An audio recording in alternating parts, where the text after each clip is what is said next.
நெல்லை சந்திப்பு ஈரடுக்கு மேம்பாலத்தில் வேன் தலைக்குப்புற கவிழ்ந்து விபத்து ஏற்பட்டதில் 10க்கும் மேற்பட்டோர் காயமடைந்தனர்.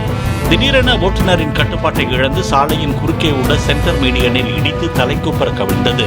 தீயணைப்பு துறையினரும் நெல்லை மாநகர காவல்துறையினரும் விரைந்து சென்று மீட்புப் பணியில் ஈடுபட்டனர்.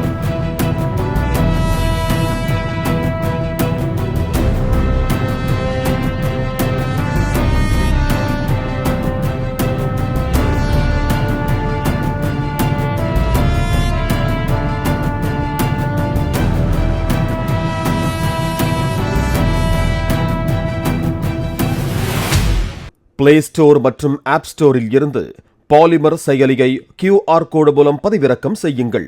செய்திகளை உடனுக்குடன் பெறுங்கள்.